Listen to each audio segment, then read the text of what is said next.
you little dwarf. Jewish. We're gonna haunt you over the land, little dwarf. We're gonna carry out Operation Terror. We're gonna be acting as sleeper cells for our government. Nobody's gonna take you out because you're gonna die naturally very soon. Take your meds, take your meds, take your meds, take your meds, take your meds, take your meds, take your meds. Why Israel is all the time begging for us? Okay. We're not begging, we're kicking ass. Isn't it amazing the way it's pretty like 10 times its size? Alan and I watched a video and a remarkable victory. I'm amazed myself. Alan, it will only be done with the help of God. Wait 1 second. All praises to God. No, wait 1 second. All praises to God. Can I speak to Alan? I don't think they're going to Well, if Mr. Yarbash stopped talking to Normal, then I can get a word with Alan. Normal, have you got any daughters? Oh my God. Alan, I watched the video in the capital of Armenia, Yerevan, right? Yeah. Yeah, in Yerevan, they opened houses to accept condolences for Ali Khamenei, the supreme leader of Iran. Oh, really? Yeah. You know why? Likely. Because all the Persians, they get married and they do the traditional, oppressive Muslim wedding, and then they go to Armenia and do the regular wedding with the actual gown and the drinking and dancing and everything else. Yeah, that's why. So. What's an oppressive Muslim wedding? Sounds like fun. Yeah, but. I always like to talk about the Anthony Bourdain episodes that he shot in Armenia. That was one of his best episodes. I thought it was beautiful. Did you ever see the when Conan O'Brien went to Armenia? No, I will watch that. Yeah. It's the whole thing. It's hilarious. But yeah, it's really good. Now, Princess, I think you got lucky with your nose. No, my nose isn't perfect, but I would never augment it. We're not Jews. Hey, did he leave? I had such a nice picture that I made of him. Look at this. Boom, boom, boom. Look, guys. Grok AI is actually really fucking good. I like it. Let me show you the picture I made for him. Look at mine first. Wait, I'm on Peter. Hey, fuck you all. Fuck you. Prince, your buddy Fred came in the room today.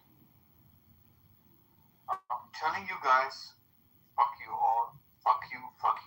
I repeat, fuck you. Yo, Freddy Peter. This is me and the Tunisian guy on that. Jabeli the tranny lover. Yeah, but I thought the guy behind you was supposed to be Goo. Yeah, they look like. I told them. Yeah, but Prince, I can also tell you, if there were people offering condolences, I hate people who don't speak proper English. Leader, it's probably the minority because the current government is very pro-American, so they're not going to say anything.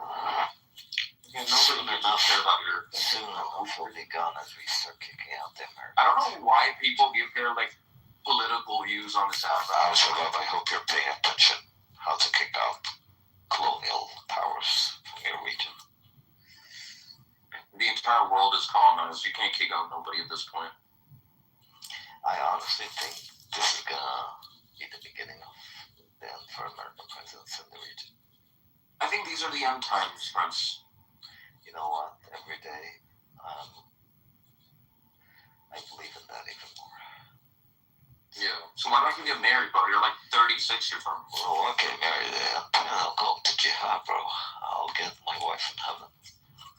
Why don't you? Oh, you're gonna get the. I never thought about that. Yeah, gotta be. That's a good idea, actually. The world's ending anyway, so might as well just wait for that. Okay, good plan, Prince. Yo, who's the pocket talking about me in the chat? breathing like that, bro? Can you stop? Is he your people? Who? The white fella? He's Korean. No way. Yep. That's old, bro. Come on. India Girl just added me. I know who you are, India Girl. Princess, can you remove India Girl real quick, please? Who's that? Who is up? Oh, I followed that person. Princessa, can you remove India Girl, please?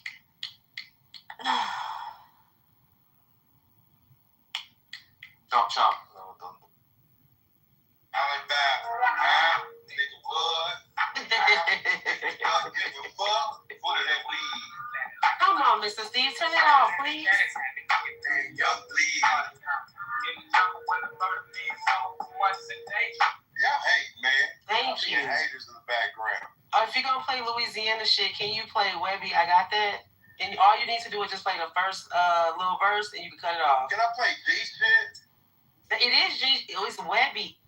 G shit. Can I play Webby? No, can you play? Are you gonna adhere to your guest, or you want to be just the only person playing what you want to play? No. Warren G. Can you play Webby? I got that. Okay, then I can play G shit before I play somebody else's shit. How about that? Can you just play the song one pump, like for real? You just played that bullshit. It wasn't bullshit. What are you talking about? One pump, just play music. I think, once he gets through the playlist, we should play something that rep our home, like that rep our hometown. See, I don't have no other device. I can't play it over here. Well, if he can get through to even the playlist, Mr. Steve want to keep putting his. Right. Hey, don't be a hater all your life. One more time. Webby, what? I got that. I got that. Mm-hmm. Then I'm done. You's a Y'all can gangster. have a flow. Yeah, just like gangsters. This how I'm gonna give y'all a little backdrop. This how we used to be in the club. In the club, y'all.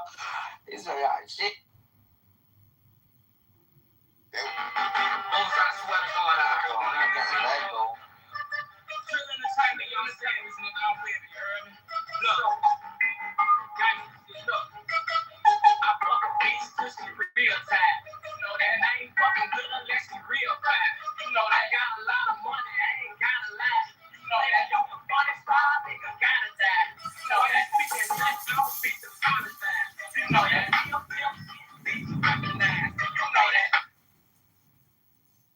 What seems like, all the time.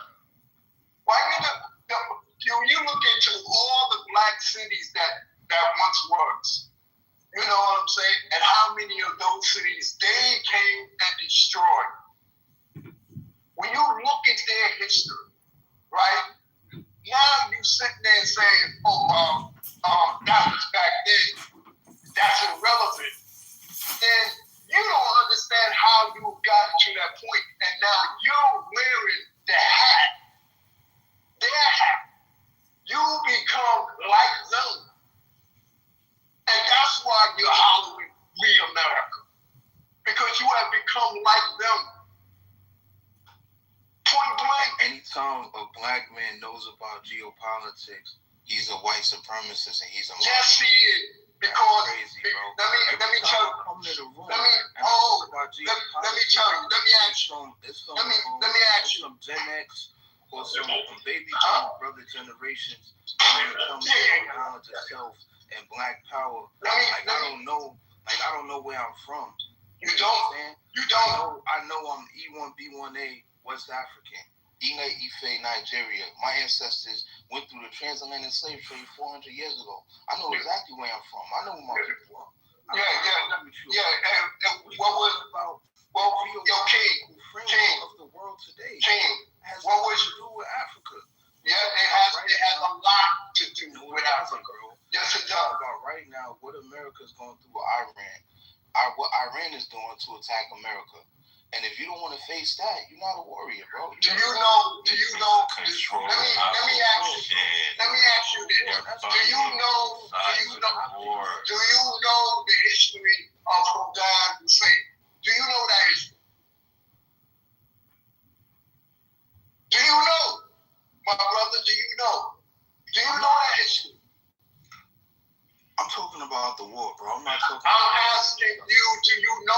history of Saddam Hussein. Saddam Hussein, do you know that history? Something. Did you know? Let me enlighten. First of all, Saddam Hussein, right, was an ally, was an implant by the U.S. government within what they're trying to do now. They're hoping that they can find somebody that can lead Iran away from their government. If you understood the history of religion and how it came about, you would understand the trick or the mind game that's being played with us. But Saddam Hussein eventually got so big, you know what I'm saying, that they had to kill him. Point blank, they had to kill him. Because these men, whether they're Arab, Caucasian Arabs, I call them Caucasian Arabs, or just Jewish Caucasians, you know what I'm saying? These tribes of people, because they all Caucasians, but they represent different tribes, are going back and forth between themselves. It has nothing to do with you, the black man. It has nothing. When you're not in their rooms when they talk. You're not. Unless you have sold your soul to them, you're not in their room. And the only reason why you have some type of an attachment to them is only in reference to the building blocks to what you have accepted and what you have become. It's not indicative of who you really are and your purpose of God. You don't come. The most silliest thing is to believe that man and woman was created to find their purpose. There is no that is when you're on the wrong path. You was created for a purpose and a cause, not to find a purpose, not to find a cause. But you can't hear what I'm saying. And so you are lost in a shuffle because you think they represent what you have become. And what you have become what they're doing is on a whole nother total level. Point blank. I don't care if you say you're from West Africa or whatever the case may be. They came into Africa too. Got you worshiping a white Jesus. A God that don't look like you. You worship white Jesus? I don't worship white Jesus. No, you don't have no religion now. But I ask you, is a society, because in their courts they have a big sign that says in God we trust. Do you think the laws of the land is God's law or man's law? Can you answer that question?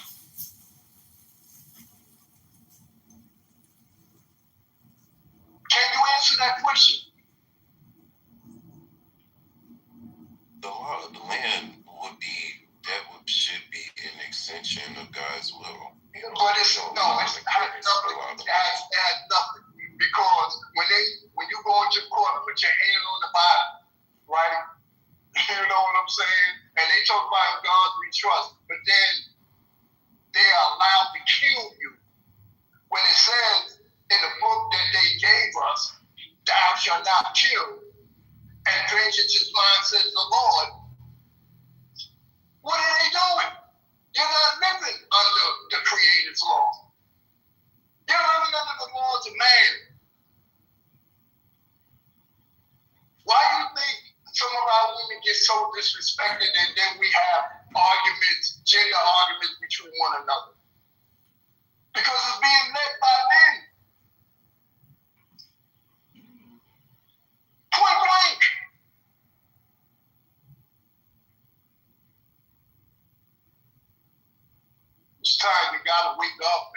it's too late. Because there's a point where it's going to get to where there is no return. And then you lose your soul.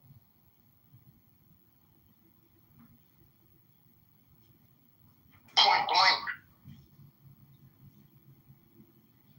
You think you need to wear their hat? Because that's all it is. Alignment with Israel and the U.S. is just wearing their hat.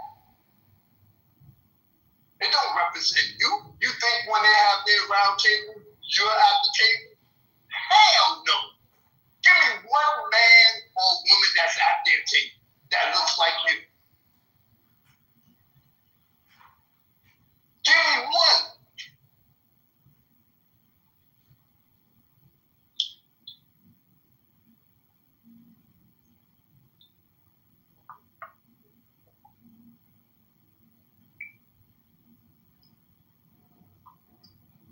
What are you asking for?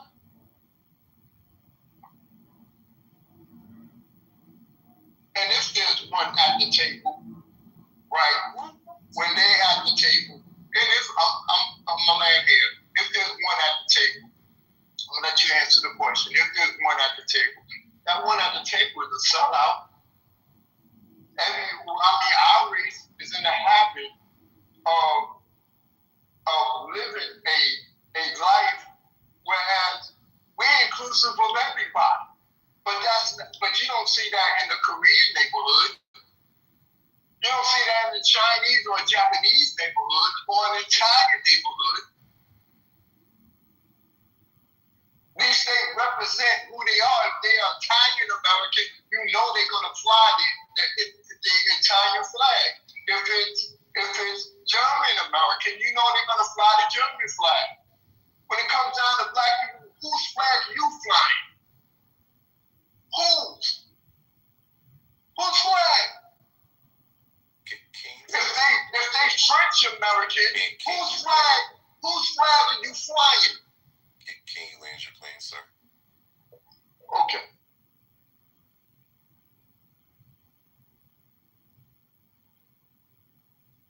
Not sure what his point was or what his question was. I was trying to That's the question. Whose flag, right? Whose flag are you flying? What difference does it make? It makes a big difference because it shows where you're at from a historical standpoint. And what if you don't have a flag? What if you're out in the middle of the field with... That's my point. You don't have a flag. Who are your partners? Okay, so who's your flag? Okay. What's your flag? What I'm saying is, if I'm in the middle of the field and there's other people in the middle of the field and nobody has a flag, what difference does the flag make? Jewish Americans, they do have a flag. I said, what difference does the flag make? It makes a big difference because it shows identity. It shows a certain nationality. To what? To where they from. If I take up a flag from where somebody else is from, does that make me better? No, it doesn't make you better. It makes you know who you are. No, it doesn't. It absolutely does not. Why it doesn't? Because a flag is just a flag. No, that is not true, sister. A flag is just a flag. Why do you make flags? I don't know. See, but that's the whole point. So how are you speaking on a flag if you don't know why they make flags? And because I'm going to show you why you don't need to make a flag. Why are we sitting here talking about flags? We're just talking about the war. Like the contradictions just got to me. I'm sorry that the concept of flags got in there like that. But go ahead, Marcella. Go ahead. I'm Marcella. My point is, we take up allegiance based on a piece of material and pledge our allegiance to that piece of material. Meaning, if I'm in another country and I grow up there, but the place where I was born has a different color flag than the place where I've grown up. Now I have to figure out whether I'm going to pledge allegiance to their material or the material in the place where I grew up. It's a piece of material. It's got a design on it. But Go ahead. Minutes. It's a piece of material, fabric, with a design on it. And because I live in a certain place, I'm supposed to wave it around in the air as if this means something more than the one that they're waving in the air. They're both pieces of material. People put emphasis on this. They put a meaning to this piece of material. And then they literally make laws over this piece of material. You can't let it touch the ground. You can't let anybody burn it. You can't let anybody walk on it. You have to bury it this way. You have to fold it that way. It's a piece of material. And it means absolutely nothing but what emphasis people put on it. If you didn't know that was a flag, if you go to another country, you were not familiar with their flag, and you see this piece of material laying somewhere in a room somewhere, you wouldn't know what it was. It would just be a piece of material to you, and it could mean the world to them. But basically what I'm saying is, why do we put so much emphasis on a piece of material to mean that this is where we're from and this is what we celebrate? It comes in like a god. And then you have to really look at this piece of material as this is what I worship, this piece of material here, and I have to go through the battlefield. Somebody's holding up this flag while other people are shooting bullets around it. So we have to think about, why is it we have loyalty to a piece of fabric for a piece of land that we don't own, that we can't control, that has no allegiance to us, but we're supposed to have allegiance to it. So yeah, I know what the flags are supposed to mean. But I'm missing. Wait a minute, I'm missing. You lost me somewhere. You lost me. Yeah, what do you mean? You let me finish. Maybe. But you're not heading that way. I can tell how you talk. All right, go ahead. Curse me out. Go ahead. What I'm saying is, you went on for a minute, and you have your right to your thoughts, and I have my rights to mine. And all I'm saying is, let us question why we go marching into war over a piece of land or fabric that we can never own, that we can never really put real meaning to. Are you talking about black people, or are you talking about Caucasians? Everybody. Everybody? No, they have their agenda. If you listen to how we sound, they have their agenda as Caucasians. Even the 1% of them, they have their agenda of why they're doing what they're doing. Point blank, you cannot get around that. When you went to public school, right? If you went to public school, you didn't pledge allegiance to the flag? You didn't pledge allegiance to the flag? Absolutely not. Why would I? Y'all didn't say no pledge of allegiance? Because when I went to school, you had to pledge. When I went first, second, third, fourth grade, fifth grade, we had to. First thing we did before class started, we had to pledge allegiance to the flag for which it stands. Huh? No, we didn't have to. You could if you wanted to.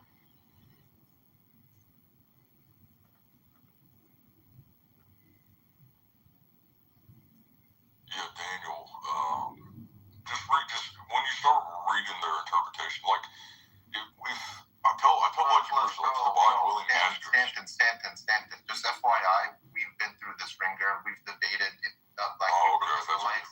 One of our boys, Adam K., was brought into the Black Hebrew Israelite community because he knew genetics. He's responsible for deconverting like dozens of Black Hebrew Israelites, right? Like, trust me, we've all been through this ringer. We know this side, like we know what. Oh, so he's all empirical then. He's like, must. He's a rationalist. Like Adam is like a rationalist liberal. Like Is he still in the camp? No, he's not a Black Hebrew Israelite. He's just a liberal who decided to make fun of Black Hebrew Israelites and deconstruct them using genetics, and then make them realize that it's all bullshit. Converted like dozens of Black Hebrew Israelites. Hallelujah. I hope they find a church, because I know a lot of these individuals that are in there. It does help them with not doing dumb stuff like crime and all that, but it's a false cult. I mean, a lot of these Protestant denominations are all basically false cults. Yeah, I know. Yeah, I would acknowledge. I know some of the black dudes who converted to Islam though. They are like, I know one guy. He's from Detroit, but there was another guy from Detroit. But anyways, of course, he's from Detroit. When I told him, like, dude, you are literally escaping America because you feel it's racist and not feel included. But you go to Japan to become an English teacher, then gets converted to Islam. No, while meeting a Muslim over there, and then go to Egypt. You might as well go play the Ouija board after that. That's me, mystic spirit. That's actually Pentecostalism. So your average Black Pentecostal church is actually very similar to Eastern spirituality, where they're being manifested by a mediumistic spirit. That's why they're jumping on the ground and all that. Shamanism all over again, absolutely. Same with evangelicals, right? Yeah. Same with a lot of these. What? Who's teaching English in Japan? Well, I mean, there's one Muslim brother. where is he? No. I'm saying like a lot of American black guys are getting converted to Islam once they step outside. Yeah, it's because they participate in what's the dude who worked for even before that, bro. Nico. No, stop. I'm gonna start muting you. Stop 1 second, bro. This is like a very modern understanding. Blacks have been converted into Islam, like the Nation of Islam.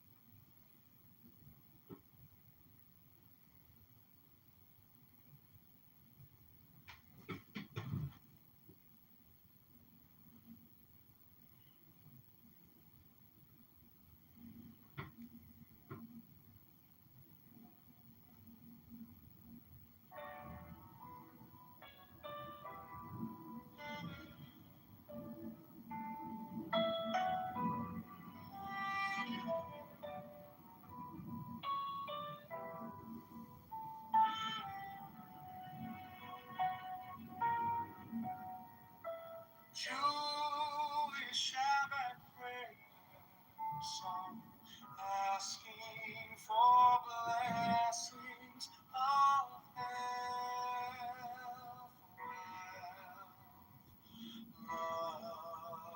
love, peace, strength. Jewish Shabbat prayer song.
song, asking for blessings of health, wealth, love, peace, strength.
From the diners early to the factory's midnight shift, he's been asking the simple question: how can we start to fix this? John Kitover, running for Congress, running for people like us. All the farmers, the dreamers, the small town stores, every worker on the morning bus. John Kitover, fighting for fairness, for the promise we still believe. If you want someone to stand up for all of us, he's the one we need.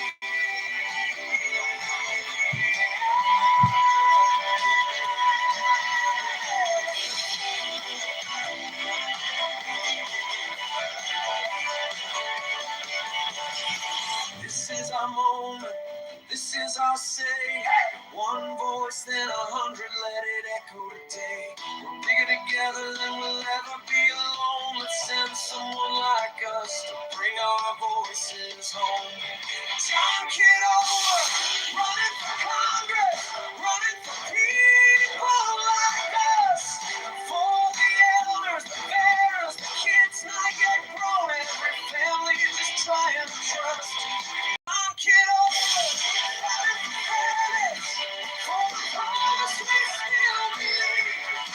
If you want someone to stand up for all of us, he's the one we need.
just say that if they were seen as Jews, they would be killed. If they had the Star of David, they'd be targeted.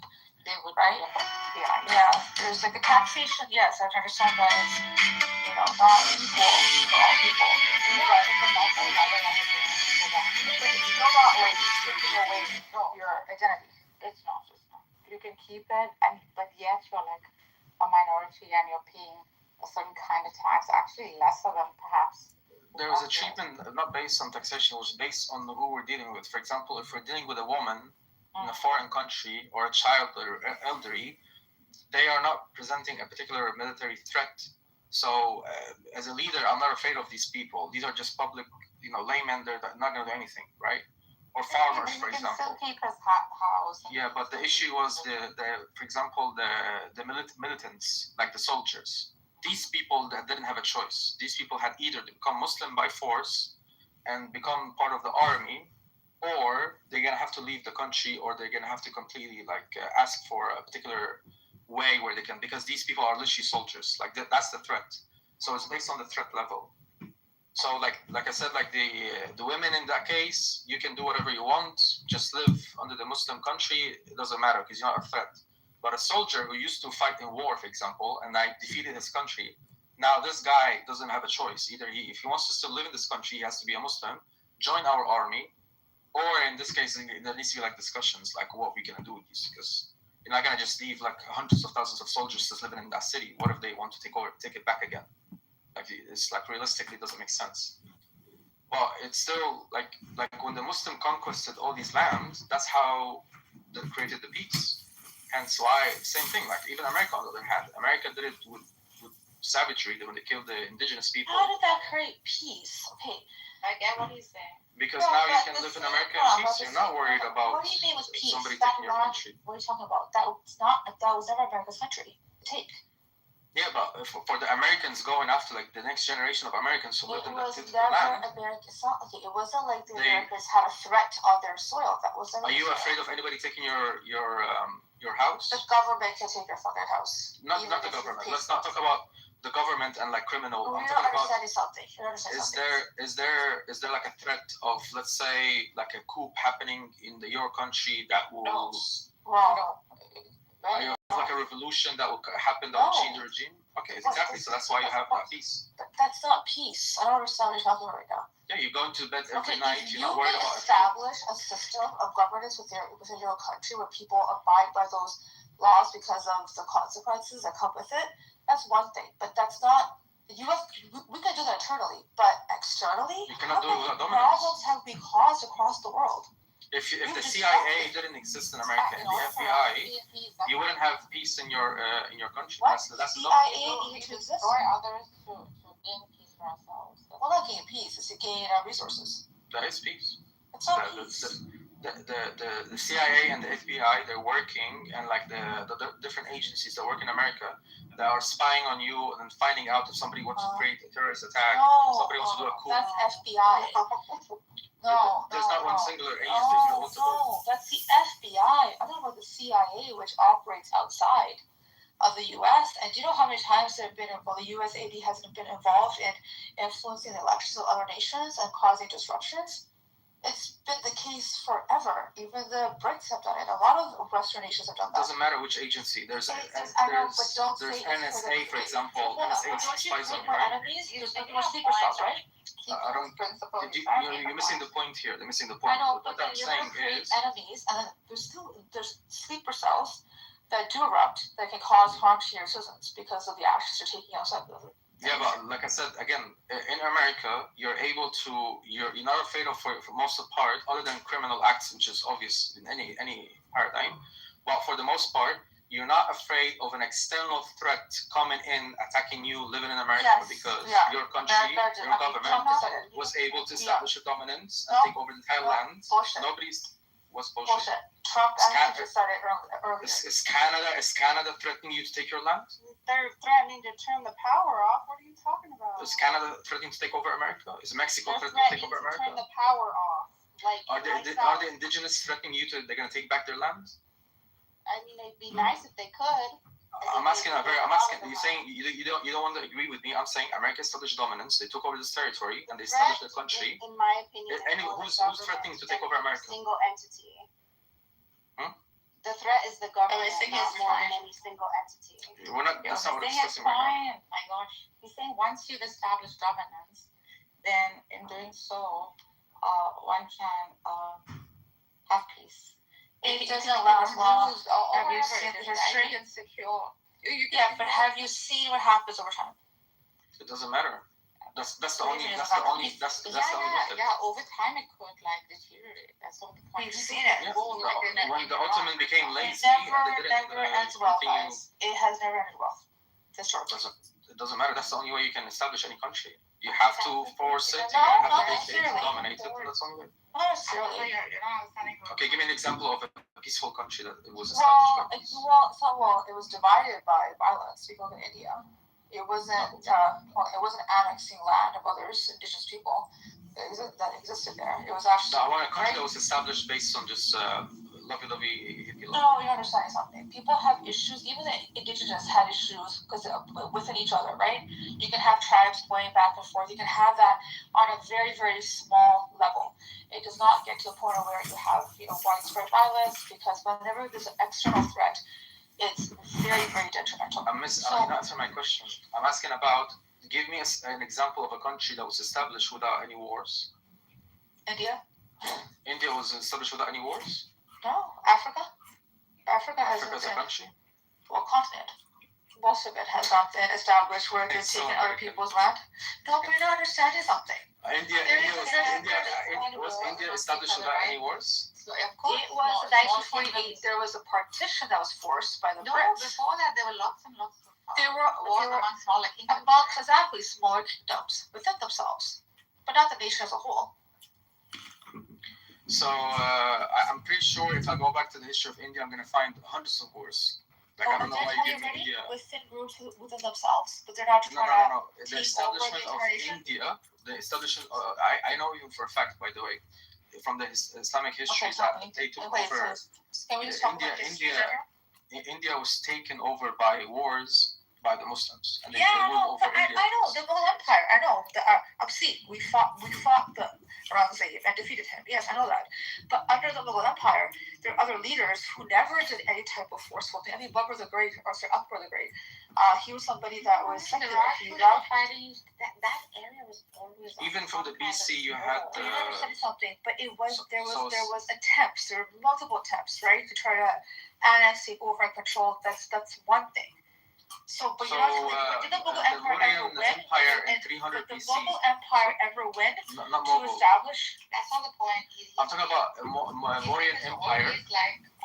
Need to attain dominance, and in doing so, if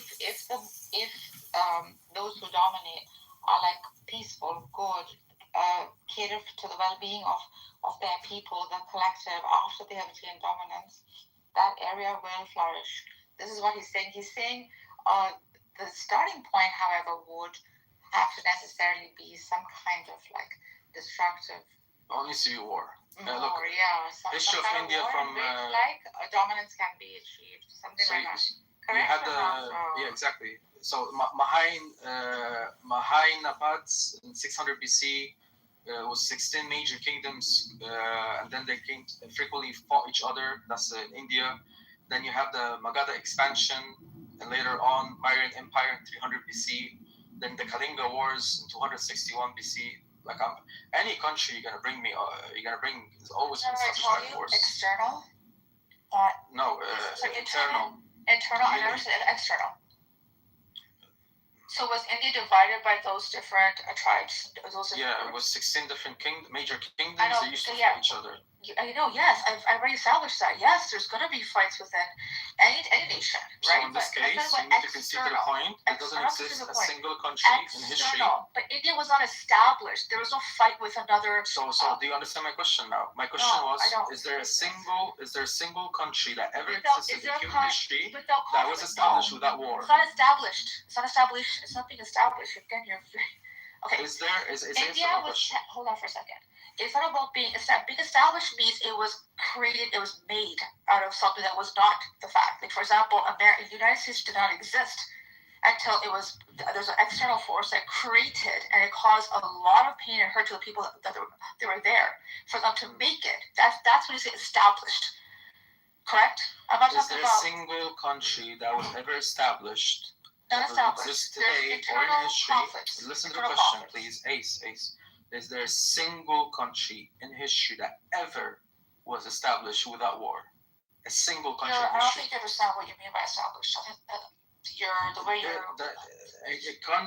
a country. Look, this is how a country happens. Normally, throughout history, there's always where people were tribal. Why?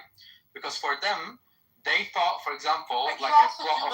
Can I please land? Because you know that UK you're not even talking the same. You're talking over. No, but you want to ask something, right? The UK had. I'm not gonna ask you anything. That was a war. It was a war. It was political. You know that, right? What's UK is an example. UK was they thousands of wars inside of them. Others. They colonized others. No. UK, United Kingdom had thousands of wars. Wales used That's to fight with internal. England.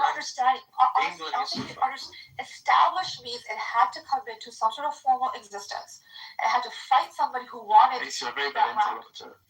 What? You're a bad interlocutor. You're not engaging the same point. Go ahead. Go spew. No, I'm saying you're not even engaging the same point. That's because because you're not wording it right. Has there ever been a nation without war or conflict within? Talk about countries. Nation, country, whatever. There's always been conflict within. Always. There's always been a fight of resources. No, I'm saying countries do not pop into existence. Countries happen, but why? Every single country has the exact same formula. A bunch of tribes or a bunch of nomads. Everybody had their own territory, but sometimes they will fight each other because they want somebody. They want I want what you got, and so on and so forth. Then comes a guy who decides, you know what? Let's unify together. Let's create alliances instead of fighting each other. Let's get together, and then that develops into a country. That's always the same case, right?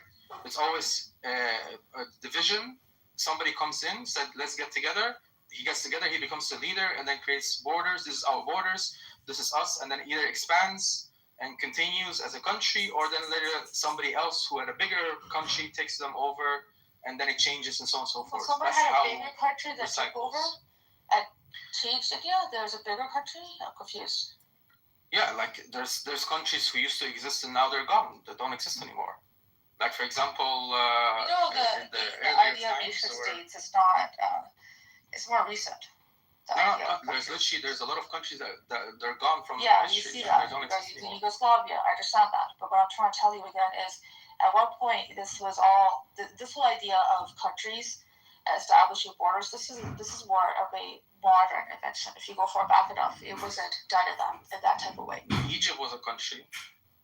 Egypt was literally a country that had its own borders, and it has its own system, and it was invaded by other people. Well, look at Palestine, right? Palestine wasn't really a country, but yeah. Well, people. So you don't see that Palestine was invaded in essence? Yeah, after Sykes-Picot, it became a country, but before that, it wasn't. So.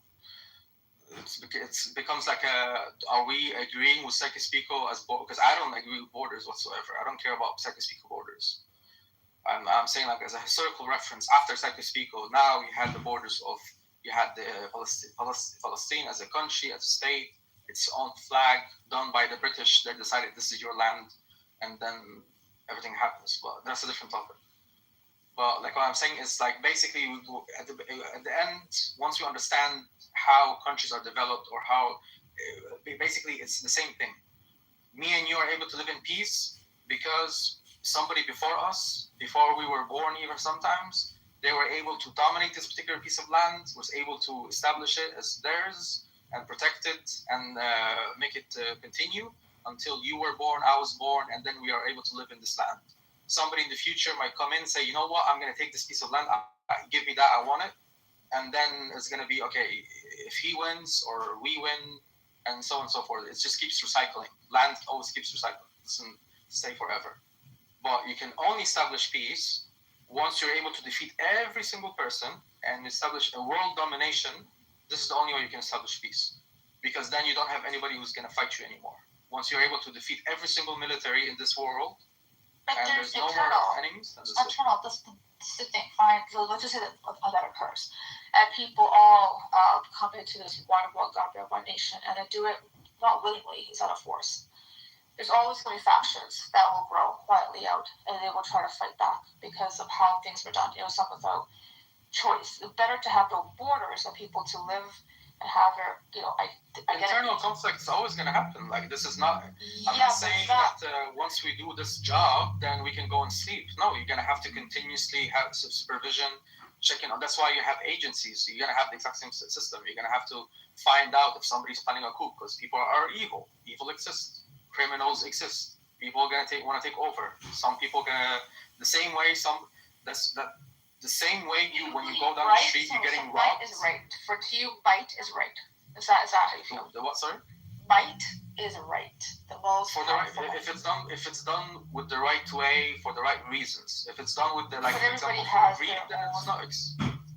But everybody has their own their belief of what's right and wrong. Right? Yeah, everybody has their own moral system, but I'm claiming that mine is the perfect. No, you're saying the most powerful. The most that would be the most powerful military, right? That would be able to establish dominance, right? So that means you believe in might is right. So whoever can do that wins, and it's fine. No, I'm not. No, I'm saying there also needs to be a particular backbone, which is, let's say, a reference. Like, I'm using the Islamic reference here. I'm saying I want to establish an Islamic dominance, and I'm going to use that as a guidance of how to rule over. If somebody else say I'm going to establish a world dominance, but I'm going to use the Christian model or the liberal model, I'm not going to agree with you in this case. That doesn't fix my problems. It's only going to cause problems. Because these are man-made concepts. They're always going to create problems. Read the Clash of Civilizations. You'll get to really see, if you haven't already, why we end up where we do. Clash of Civilizations? Yeah, it's a really great book by Samuel P. Huntington. It's a really good book. Yeah, I mean, if the issue, I think, it starts from Europe when they started promoting this nationalist movement that caused more chaos than ever, because now everybody believes this is my land, my border, my blood is worth this particular piece of land. This particular nationalistic ideologies, I don't agree with it. I say this entire planet is for all humans. We're supposed to move around whenever we want to. There should be no limits for our movement. If I want to move here, north, west, south, doesn't matter. I can go anywhere, as long as I'm, because resources they're all over the place. You have some places have good water, some places have oil, some places have good farmlands, for example. You can grow crops, and humanity needs everything. Humans need every single thing. So it's about wealth distribution. There's enough for everyone to go around. Like, there shouldn't be a particular land or particular system that's dominating everything and keeping the rest of the world hungry. Why? Hence why, if you have one particular global country or global system, then you're able to support everyone. In this case, you can go anywhere. Then there's no immigration problems. There is no resources problems. The entire globe is ours. We just, as a unified humanity, we can do whatever we want with it. So I think that's what. But as long as you have these nationalistic paradigms, then no, like, somebody's gonna say this oil was in my land and these are my borders, so I'm the one who's gonna keep it, and I'm the one who's gonna control it. And now we're witnessing the development of water being used as territory, like Ethiopia right now building their dams, saying that the Nile is theirs. They're the ones who have it, so they can build dams, they can control the water, and if they decide in the future to stop the water, like dry up the Nile River altogether, they can do it, because they're building like 9 different dams or 10 dams now, and they will completely stop the flow of water. So that countries like Sudan and Egypt could completely dry up because hundreds of millions of people can literally die out of, you know. But then you also have nations that will usurp other people's resources. We see Congo and how Congo is, the way it's being treated by, you know, corporations, obviously American. So it's not even just controlling what's within our borders. It's also trying to forcefully take others because we think we're superpower and we can't. So I think it's more complex. Yeah, but if let's say if Ethiopia, Sudan, and Egypt became one country, then they're not going to have a fight about water. Then in this case, they're going to create their dams to use it for whatever. If they want to use it for electricity, and they're going to export the electricity to Europe, for example, then that's good for them. They can control how much water is going. Like, if they're one united country, these three major countries, then they're not going to fight each other anymore because it's just one singular land. Now imagine on a bigger scale, if the entire continent. I'm sorry, can you solve the problem of the human condition for greed and power? If the day you solve the problem for the human condition, our desire for more and more, because we think there isn't enough, right? That day is when your model is going to work. The symmetry breaker here is power and greed. Yeah, the way I would deal with it is like, I don't want to change anyone. Like this module of we're gonna teach people, or we're gonna change them, so we can create a system where every single human wakes up in the morning, prays, goes to the gym, brushes their teeth, and then goes to work and come back, and they're happy with their family. Like I'm not gonna able to control people and change their life. The same way you're not able to change, for example, your partner. Like you cannot change them. You cannot change human beings. But you can anticipate what they can do. You can predict them, just like a child, like a baby. If you put fire in front of a baby, more likely than not, he's going to try to play with it, right? So to solve that problem, what do? You separate the child from the fire. You put a distance between them, right? And then you teach them over the time, like, this is bad for you, and you're never going to be able to like watch over them all the time, but like eventually they will get it. So that's exactly what we're going to do. We are not going to anticipate that we're not going to teach people, or like we're not going to change their character, but we're going to basically say, we have this much resources here, we need this much people for this particular project, this will be funding this, like we're going to be transparent. And that will then people realize like there is no need to be greedy because there's enough to go around. Like, once you have transparency, for example, then people will realize, okay, now it makes sense. Like, and he's showing like you're not making. This happens when like the cabinet or the leader or leaders, this is assuming that they are wise, just, and compassionate. You're building a system very idealistic up to law. And Plato came up actually in his Republic with a very similar system to what you're proposing, and he called it a noocracy, where like the leading figure and figures, the leading figure is the philosopher king. So what he meant by that was the wise man. It's the rule of the wise, right? And the cabinet under him, who administered people too, had this particular quality of wisdom. And in doing so, they knew what is best for their people. So this is a non-democratic system of governance. Of course, you can refute it. It has its flaws. It wouldn't allow for like, every voice to be heard. But basically, it's saying that when you allow for every voice to be heard, some of who may have like lower intellect or just not wise enough or dominated by greed or power, the smaller people, they make wrong choices. Like Trump, for example, is one such choice that has come out of like a democratic system, for example, right? It was not a wise decision, one can say, right?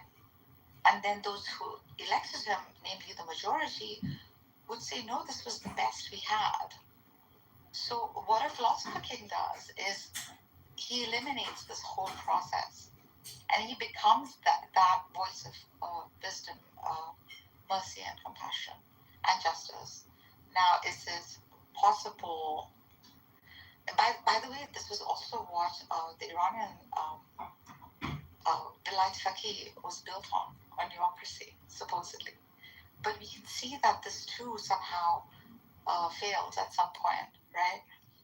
Because there's always potential for corruption that seeps in at some point or the other.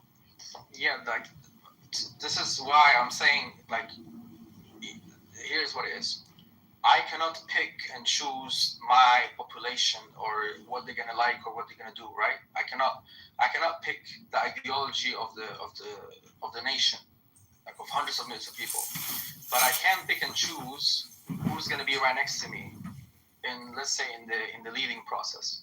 So I can pick and choose my government, I can pick and choose my judges, I can pick and choose my Senate, I can pick and choose these people who are going to be officials. And how I'm going to pick and choose, I'm going to pick based on ideologies. Those who align with my ideology, they have the same vision, just like I'm recruiting, basically. If you have a business, you're recruiting based on qualifications, personality traits, you see if they're going to fit, you see if they have the exact same vision as yours, so that they can work with you. If somebody doesn't agree with you on the simple premise that he doesn't want the country to be run the exact same way you want it, or there's like too much conflict on ideologies, then just not gonna work with me, right? If somebody is motivated by money and I want people who are motivated by ideologies, then I don't want that person. If somebody has a completely conflicting ideology, I don't want that person. So I can pick and choose people based on their ideologies. So then in that particular governing system, I'm making sure that there is I'm minimizing corruption, and there's many supervisions, like systems where I can supervise over everyone, so that everything. And the main thing is transparency. I think transparency is the key factor that's missing in current regimes. Like, for example, like look at these negotiations that are happening right now. Like even these Iranian-American negotiations or Palestinian-Israeli negotiations. Why they're not being televised? Why are these negotiations not being televised? Why they're not discussing in public, saying everything they're discussing? How do you know that what they're doing is actually what they're saying?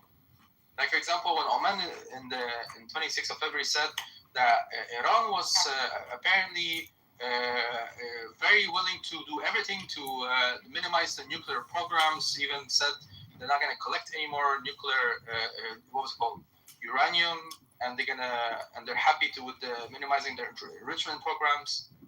But why, if that's the case, then why not being publicly discussed? Why not showing, for example, to the public, this is what we were talking about, and these are the negotiations that go back and forth? What if actually what's happening in negotiations, Iran went on a table and said, we actually got pictures of Trump having sex with a baby. And then they said, okay, end of the conversations. We cannot have, like, what if they're scammers, for example? What if they're actually negotiating about money in this case and saying, hey, give us some money instead so we can let you, like, how do you know if there's corruption or not? There needs to be transparencies. That's why these negotiations between countries need to be televised, need to be shown. And that's why, for example, the Rasul alayhi salam, when he was negotiating, it was in public. Like Surah al-Hudaybiyah, use it as a reference. Surah al-Hudaybiyah was done in front of all of the Muslims. Everybody knew exactly what's happening. Even those who were not happy, like Umar ibn Khattab, he said, why are we accepting these terms and conditions? And why we're doing this, right? So negotiations should be done in public.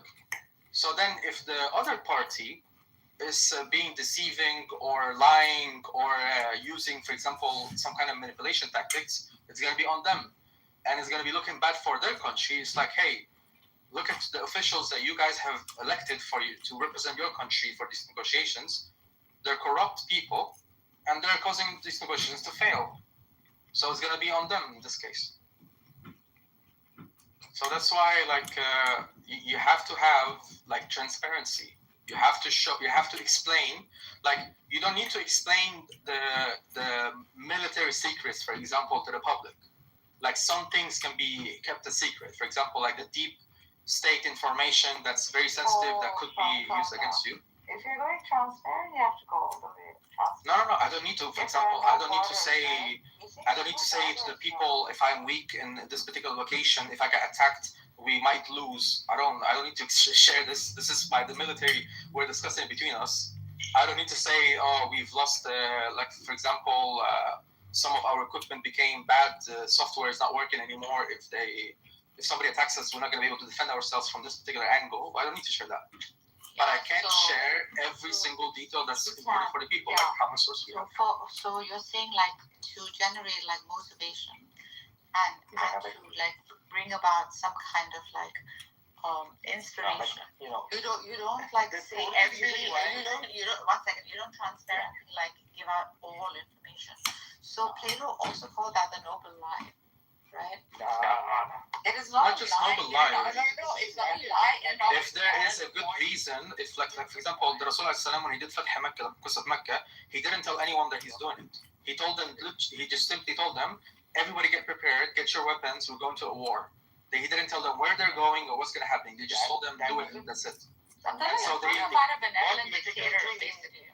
No. I'm saying that if there is a good reason for me to hide particular information. This figure, this archetype, this leader is the benevolent dictator, basically. No, it's not. It is. Abdullah is a bit right, but okay, it doesn't matter what the Yeah, he's right in quite a few don't know. ways. But the problem is that the current leaders, the Iranian leaders as well as the American leaders, they actually don't feel the responsibility that, or they don't want the people to know. And that's what we haven't reached that level of transparency in government that we aspire for, where the people in the government are transparent with what they are doing. So the only reason this is not happening is because the Iranian regime also doesn't want its people to know what they are saying. It's not like Yeah, but why the negotiations are not being televised? Like this is a crucial. Because they don't want. Okay, so there's corruption in that case. Yeah. I don't need to believe everything that they're saying. Like we can't believe everything the opposition is saying either. And that's what I'm saying. And if I want to create a system that's good for humanity overall, this is how I'm going to lead. I'm going to lead by being transparent. I'm going to show the people what's happening. And I'm not doing it, for example, to like there's no democracy. I think it's I don't not need democratic. It's not There's no democracy. How are you going to then choose your leader? Yeah, I think democracy is a failure. I think it's how are you going to choose leaders? No. Methodology are you going to use to choose leaders? I think leaders need to be chosen in a particular system where it's based on a particular criteria and it's being recycled. So, for example, you're going to do exams. Yeah. So what I'm looking at, number one is, let's say, it starts with those who are going to start a movement. Those are going to be the people who are going to, let's say, if let's say a major conflict continues, like this Iranian war with the Gulf countries, right? And somebody then decided to take it as an opportunity to create a massive revolution, took over the Saudi lands and the Gulf countries, for example, and like an internal revolt. And they became successful, right?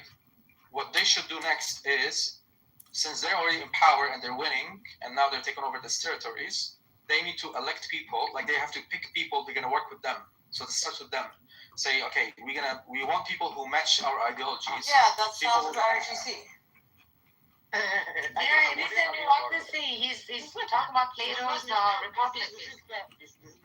It works if it has Might is right. That he's talking about. Yeah, you have to have people who basically are motivated by the exact same ideology. That's what it is. That's the core that you need. So you need to have the exact same. But this might is good. Might is right, kind of. That's stupid, right? Why? Because that's what Trump and Netanyahu are doing. They're showing might is right. Okay. Right, but one roughshod over anything else, because they at this point in time they are strong. They have the power. Right. And to that is justifiable. Hold on for a second, Elo, to your point. Might is right principle, then you have to see what the negatives are. And this is what the negative is. Because in their eyes, they think they're doing the right thing, right? In their perspective. And also, of course, they are really into They don't think it's the right. They just think they're working on. Well, looking at Yahoo, everything he's done. About right. They're thinking about. Oh, for them, they believe they're chosen. That it's us. It's me. We can do this. We have the right, right? Yeah. And they use and they have the right because they have the might. They have the power. They have the military might. So they can do whatever they want with their military might. That is how we have reached this situation. Correct. All means justify the end. That's why we have. I agree with this. If you want to have like I'll let you have a situation. Okay, then refute it. Because I have a moral guidance. I have a moral system. Yes. If any action will contradict my moral system, then it's a wrong action. That's your moral. This is But that's also Trump's. Trump will also say that. Yeah, his morality is. How did you know this is Trump's moral system? Because it's an egoist philosophy, right? What serves me is right. I will do. Yeah, what serves me is right. I don't think that's necessarily true because Trump himself said that he believes he's going to hell. So he might be operating from a particular paradigm where he thinks that he's doomed anyway. So he's just doing but whatever. Netanyahu, the entire government, the Likud party, they've always said this is their right. This is they've actually used their religion to try to justify it. So this is like there's no universal principle that you could apply because everybody has their own field. Yeah, the Jewish psychology is based on that they want to live as much as possible, and it's all about they want to live as much as possible. Okay, so what does it have to do with the way that they assert their? That makes no sense. So go and destroy. So yeah, I'll tell you. So this is why, like for example. Are you justifying it? Are you justifying it now? No. I'm explaining psychology, like how it relates. It's not about psychology. Like if you want to, what's not about psychology? It's not about psychology. You need to understand your enemy if you want to defeat them. So that's your enemy? What is the Jewish psychology like? As if like there is specific psychology based on adherence of a certain religion or ethnicity. No, but it develops, right? No, it develops based on ideology. No. It's called a religious ideology because it develops into a religious psychology. Eventually, if I keep telling you you're special, chosen, and important, at some point, no, not everyone says that. Bro, Christian ideology is based on original sin. What are you saying? Not everyone says that. You're born freaking tainted within the Christian ideology, right? This is all bigotry. Like for example, do you know if you want to? Nothing. You're just positing your opinions. It doesn't matter. You don't talk. You're just positing your opinions. No. Jewish with Islam, and then you find the freaking attack the argument. Don't give me. Yeah, that's what I'm doing. You're painting a broad brush. You're taking an ideology and saying that this ideology has a certain psychology. That is what you do. Do you know, for example, some other ideology? Okay, so for example, it develops into it. They look at stopping a Gandu. It develops into it eventually. That's what he's saying. Do you know what's the actual Israel weak point? Like, what is the weak point in Israel? I mean, of course, everyone has it. What's Israel's? What's Israel's actual weak point? What's the weakest? Like, what's their? If you want to attack Israel, what's the most thing you can? The U.S. they depend heavily on the U.S. for their military. It's not a weak point. Right, it's dependence. What is their biggest weak point? I'm asking about random. I'm asking about what's their critical weak point. What's their number one weak point? Water. I don't know. No, it's the actual people. That's why I'm saying it's like it's related to that. Their weakness is their people, because the number one, their little numbers compared to the rest of the world. They're a minority, and they cherish their lives extensively. They care a lot about their own lives. For them, like for example, Muslims, they have the concept of shahada, which is giving up your life for a particular goal, whether it's for jihad or for your family. It doesn't matter. Like they have this sacrificial aspect of it. So for them, life is a purpose, and it can be used for a particular. It can be served for a particular purpose. If let's say for winning a war, I can go and fight and die for this goal, then I will do it. The Jews, they don't have that. They're fighting to continue living. So that's why when people are talking about that Israel is losing money, Israel is spending too much money on this war, that's not the weak point for Israel. Israel don't care about these things. They know money can come and go. They can make it back again. They will figure it out. Like it's not an issue. Money is used as a tool to prolong their lives as much as possible. So attacking the Israeli people is the actual weak point, and hence why they're creating these extensive wars to push away all the threats. They don't want people to be closer to them. They want to be people outside of them as much as possible.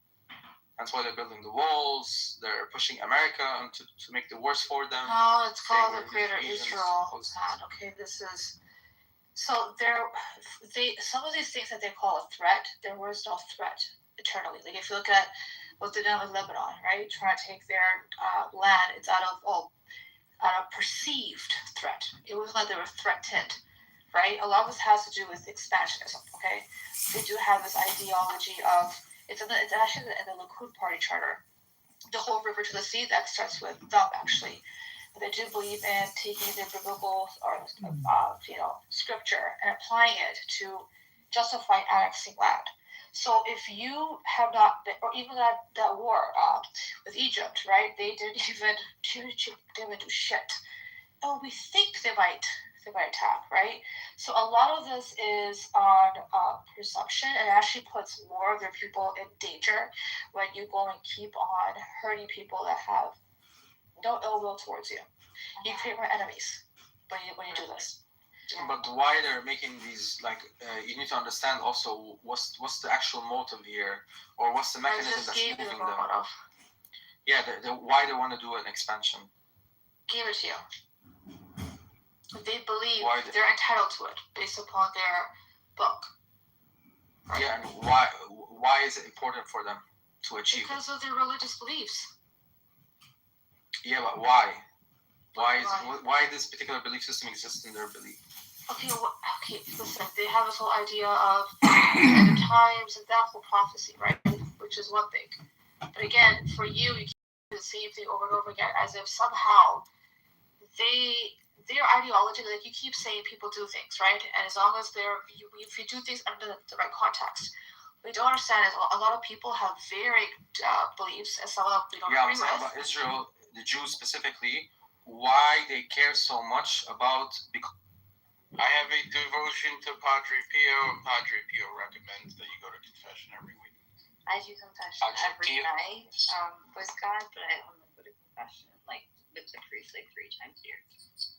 Iranian, Libyan women can't confess. Yeah, I always found it weird that you don't see their face when you're talking to them. It depends on the church. Some priests do it face to face. Some don't. But a lot of it is in that room, right? You don't see them. Yeah, it's in the confessional booth. Yeah. It's not psychiatry. I always found that very weird. Why is it weird? Nigga, I'll find you weird, nigga. Maybe I watch too many horror movies and it's not weird. You just sit down and they slide the thing open and they start talking. Yeah, but you don't see them. If you see them, it's different. Well, that's the whole point. It's supposed to be anonymous and private. That's what. Right. Forgive me, Father, for I have sinned. It's like hold on. who you're talking to. That's actually not true. Who you're talking to. That The whole point is for God to see you, but why would you want him to know your big point is I want you to know who you're talking to. Nigga, it's not like any random nigga's gonna sneak in and act like anybody. No, that's not how it works. What are you talking about? There's usually Yeah, that's so irrational. They're like, if he's sick. Yo, hold on. Irrational. Relax. Hold on. It's a confessional booth, and there's typically a line, and you wait online until you wait your turn, and then someone you go. else to go in there, though. Hold on. That our confession is to God. It's not to the priest. Oh my God! Shut the fuck up. Me? You see how Catholics talk to each other? She's not talking to him. Talk to each other? This is how Catholics talk to each other. She wasn't talking to her. Christians. I forgot my train of thought. But yeah, it's to emphasize anonymity. And to clarify, it's not forgive me, Father, for I said. That's actually a movie thing. That's not how confession works. Oh, they get 3 Hail Marys. They get 3 Hail Marys when they're good to go. Well, what do you say? You just sit down. down. 3 for everyone. Everyone gets different numbers. Oh my God, that's so stupid. Depend on how many sins you see, Egan, they really do get 3 Hail Marys. It depends on how grave the sin is. Correct. So how many Hail Marys you gotta do for beating your meat? I don't remember know. we had that conversation in Chilean where it's kind of if you confess to your church that you committed a crime, a violent crime, let's say, like you murdered someone, and how if There's a seal of confession, the topic priest was- can't say anything. right, the topic was if like the priests should be obligated to They can't. tell the officers or like authority. Yeah, they can't. Not obligated. They're not, If they do so, The word if I know I'm not if saying they it's break the heavily seal of high, confession, they will be excommunicated. Correct. right, but it's we're talking about morality. Because they're the versus biggest what gang What do you mean? in the world. They're the biggest gang. Let's just say fine, he doesn't, but let's say the cops come and they do a subpoena on the church. They can't do that. They can't do that. They can't. The fucking They talking can. about. Do this No, subpoena. they can't. Bro. No, they can't. Even if they can. had that capability, even if they had the capability to do so, he's not. Who gives a fuck? He's supposed to die for the Lord, right? Even if they said, "Hey, you received the death penalty if you don't fucking tell us what this guy confessed to you," he's supposed to be willing to die for for the cause. If he's a proper priest. Hold on, Shai. If that's the case, then you would see the FBI and all federal law enforcement going to churches to try and get all the monsters they had under their surveillance. There are exceptions, though, guys, specifically for child abuse. Like if you're the church official and someone says, like, I'm currently abusing a child, they actually have to report it. Because you're not supposed to hurt the little children. Even attorney-client privilege, there are exceptions. Yeah, but this is something that stays between the clergy. But so what if you murder They the handle that. child? It's not like. Yeah. I think the key is if it's an ongoing thing. Right. If you murder a Right. child, If it's a sin, if it's a sin, like for example, if it's a sin, It's considered a sin.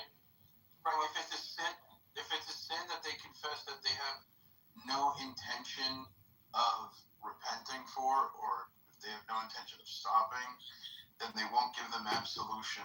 So, Wait, I have a question. So the priests that you confess to, are those priests? Wait, are they allowed to have children or no? no. No, their dicks don't work. No, Nigga, your dick don't work. Get married either. No, but there's ones that do, right? Okay, so us, like me and Shai, we're part of the Roman Rite, the Latin Rite, which is the main rite in the Catholic Church, like Eastern rites, like Byzantine Catholics. I believe they can be married, but they have to be married before they're ordained. Once they get ordained, they can't get married. So it depends on the rites. That's why they be touching So- little boys. So imagine if you go and confess that you killed the priest's son. Like, what are they gonna do? He's gonna be a fake These priest. fucking hypotheticals are just retarded. I'm just Fake The law for the Guru that stands for everything. It's considered like a sin for a priest to It's a moral tell sin. people, Yeah, like, it is. yeah, like Yeah. it's not. Y'all So are not let's just understanding. put this with the hypothetical though. If a priest had a son before he got ordained, or a daughter, and he got ordained, and he's listening to people's sins. If someone comes and says, "I killed your daughter," The same rules apply. Yeah, the same rules apply, and him as a priest, right? He's gonna have to forgive him. Right, Yeah. and priests Just can't how. have children. Hey, Wait, and doing that, I have a question then. So if they are married before they're ordained, would it in the Eastern privy, so I looked it up. But like, if they got married and had a kid before they were ordained, is that okay? Yes, that is okay. Yes. And they have children after they're ordained? They cannot have children afterwards. Only in our church, if you go to a priest Those kids will be considered bastards. and you tell them that you killed somebody, like Like it's your the same kids? thing. Like they won't get involved. Or if a law authority comes in I mean, and asks questions. I don't think we really talk to our priests or Yeah, like that. We won't. church Yeah, we people won't like that. confess. Yeah. But Because let's they're say if real they did. Christians. They are real Christians. I mean, I think it would just depend on the dude. Some might snitch you out. If you don't confess to the priest, as in like asking. What is We're talking to you guys like that's weirdly see the face. No, because we're talking to God. Your hope in terms of the impact. So, do you guys think it's common for Catholics to go to, let's say, a church further out, so the priest won't recognize their voice? Yeah, Catholics do that all the time. Yeah, that makes sense. Yeah, Because I mean, like, bro, my voice is. There are people who have like habitual sins, and they don't want to keep going back to their parish priest for the same sin, so they'll go to another one. You see how they running around God? Look, let me just say this, y'all. As a Jew, they always told us this. If you steal, you act like the camera's looking, you start creeping around. They All say you they're should act supposed like to that. do is They cut say the like foreskin off they say like you should act like that all the That's time. what the fuck They is say like you should act like that all the time. How to Because suck God is fucking watching basic all and the time. penis blood. Settle down, settle down, settle down. He doesn't know. What the hell is that? I'm here for a sword fight. I don't hunt rabbits with a cannon. I'm no rabbit. That remains to be seen. You're a Jew. Filthy.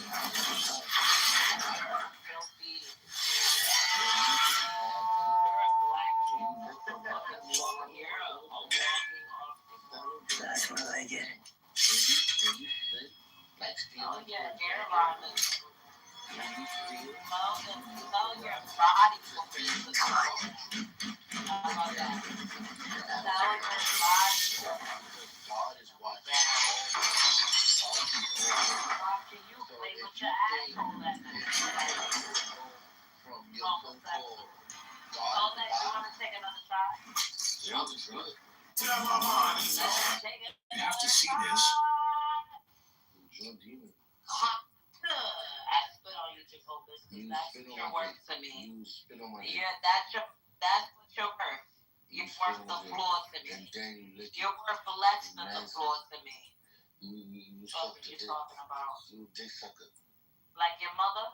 You suck my dick. Like your mother?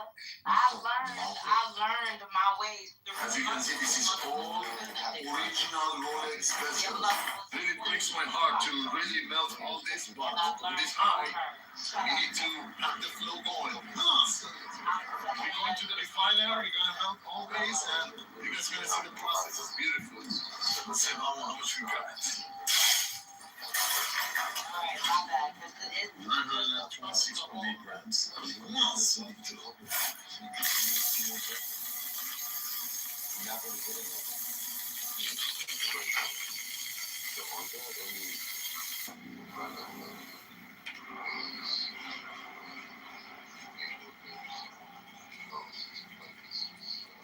Let's go, baby. Let's go. You want to take it out now? but cremation's like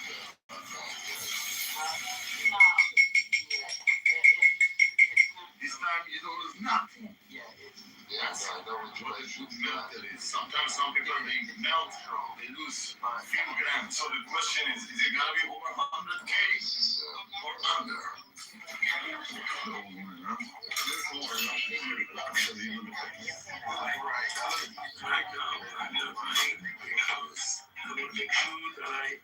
Silver, then I will make Kumu Kamiko. the customer. Everybody paying to the customer. And Joe, everybody today paying to the this. It's crazy. Let's check the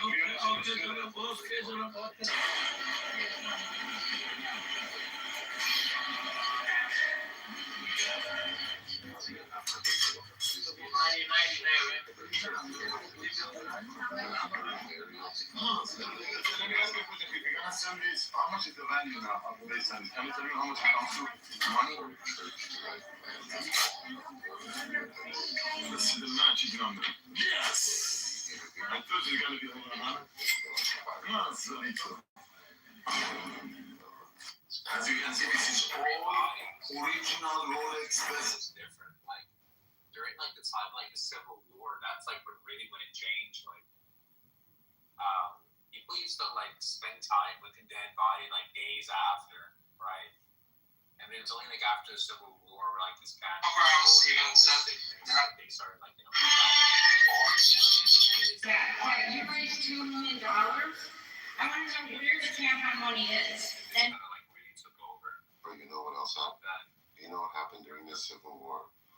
During the American Civil War, embalming technology was researched and progressed. And then you also in your map. The last time embalming was studied that much was in like ancient Egypt. And the reason they needed that is because, right, the soldiers from the south would die up north and vice versa. So a lot of fucking... And then you also in your map because you're eating. To preserve the bodies.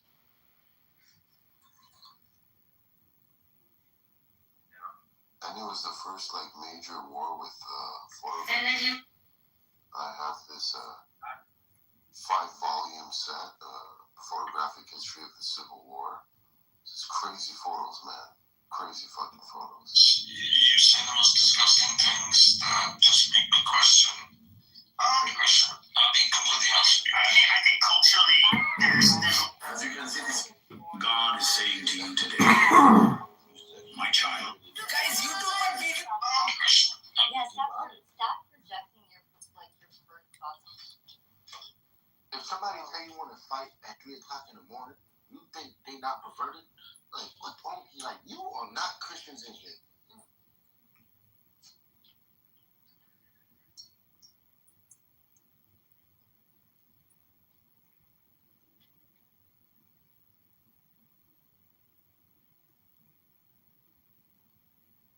To be able to do that.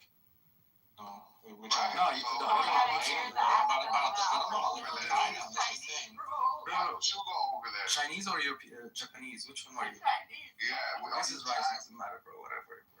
Are you Japanese? It's Korean, bro. Whatever. Dude, his question. I'm being honest to I'm being very honest to myself. You know, there's a country I like. There's a country I like. That's very clear, I think. Before you critique another country, hold on. Do you know that Japan is heavily reliant on Middle Eastern oil? Actually, it's actually. And so what? I mean, the entire world. 90% of it. The entire world. Right. I know. So when you critique, if you like it so much, go live there. Yeah, exactly. If you like so much, go out there. That's it. I'm telling you, if you like the oil so much, go live there. I don't like the oil there. I mean, I'm driving a Tesla, buddy. So what do you I don't need your petrol. I mean, exactly. You should be telling back. If you love me one that much, don't live there. I mean, you are being double standard. And where is the electricity coming from for the electric car? Where's that electricity coming from? That's logically strange, don't you believe? Okay, you bought oil from Iran, so you're gonna love Iran. I mean, what's the point, buddy? You fool, you're not logical. What's the point? Isn't Iran buying? I mean, I think Iran is buying a lot of things from America. Oil in your car. Right, and people love America. That's now you're hiding